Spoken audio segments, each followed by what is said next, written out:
Kenyan Top Bar, also known as the KTB Hive, is a go-to choice for African beekeepers because it's simple and effective. Instead of the usual stacked boxes like you would see in a Langstroth hive, the KTB Hive has a horizontal layout that's more alike to how bees naturally build their homes. In theory, this design not only keeps the bees happier and healthier, but it also makes things easier for the beekeeper. You will immediately identify a KTB hive by its long, trough-like shape with slanted sides, which improves airflow through the hive. The top is lined with bars that have strips of wax, guiding the bees as they build their combs. This setup makes honey harvesting a breeze without causing too much disturbance to the bees. The KTB hive rarely shines in warm places like Kenya, hence the name of the hive, where it helps keep the hive temperatures steady.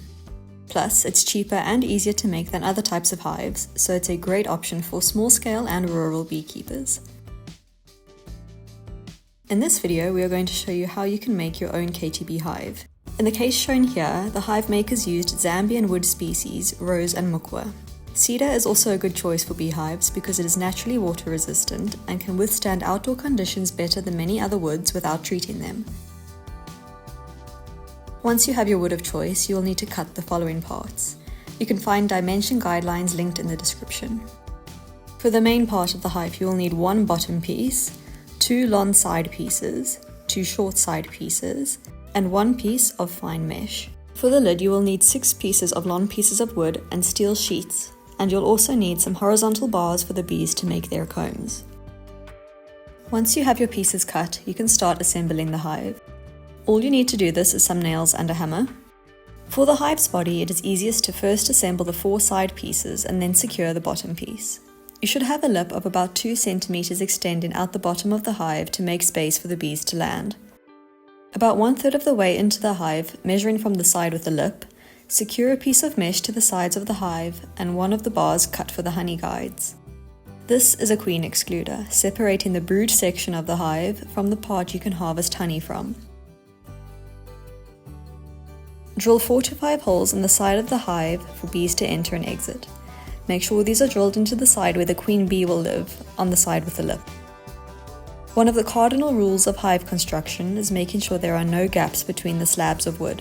Mix some wood glue and rough sawdust into a paste and seal all edges on the inside of the hive.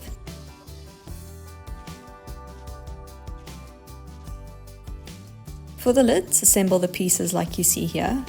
Then cover the skeleton with a steel sheet and nail to secure.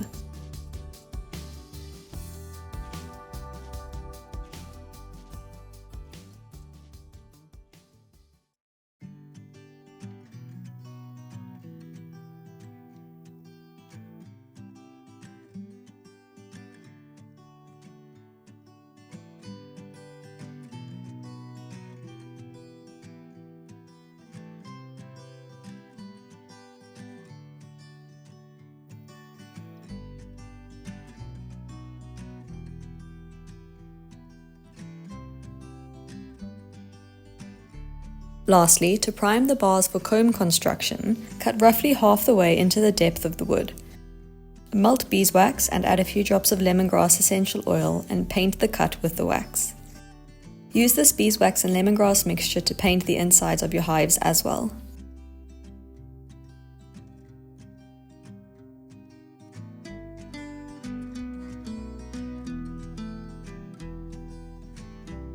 Finish assembling your hives by placing the waxed bars on top of the hives.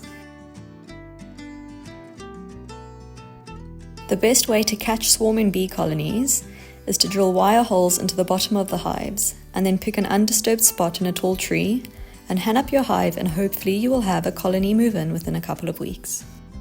Thank you for watching, and we'll see you in the next video.